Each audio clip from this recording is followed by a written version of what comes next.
যেখানে অধিকারের জায়গাটা শূন্যমান, সেখানে অভিমান করাটা বোকামি।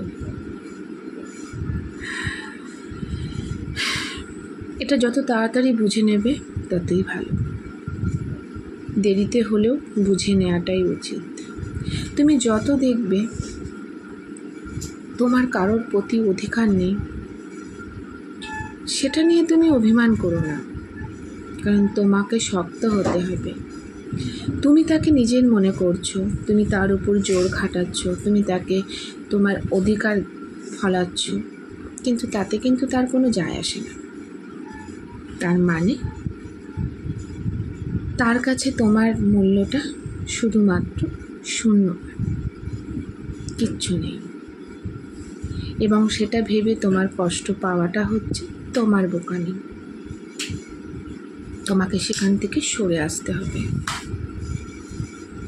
তাই কষ্ট না পেয়ে চুপচাপ নীরবে সরে আসাটাই বুদ্ধিমানের কাজ।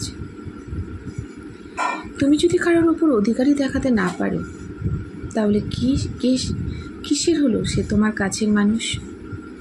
কাছের মানুষের ওপর অধিকার, জোর সব কিছু ফলানো যায়।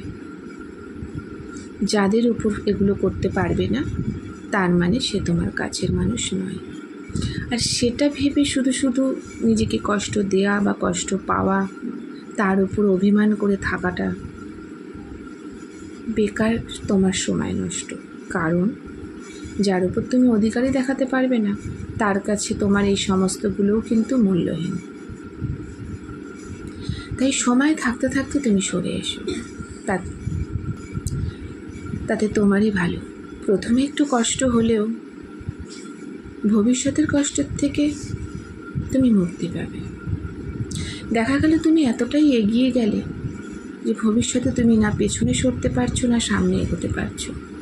কিন্তু যার জন্য তুমি এই জায়গাটায় আটকে গেলে, সে কিন্তু দিব্যি সামনের দিকে এগিয়ে চলবে। তোমার পেছনে সরা বা সামনে এগোনো তোমাকে সাহায্য করবে না। তাই পরে বুঝলেও একটুখানি বুঝে নিও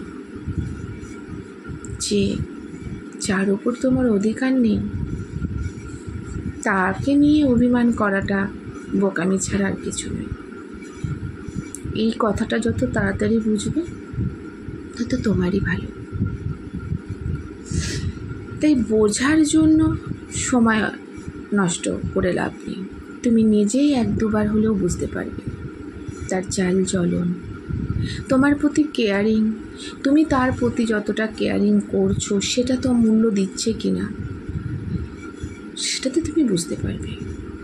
আর সেটাই যথেষ্ট বোঝার জন্য। তাই তুমি দেরিতে হলেও সরে আসা উচিত। কলমে দীপা পাল দত্তের সাথে কণ্ঠে দীপা পাল দত্ত। নমস্কার।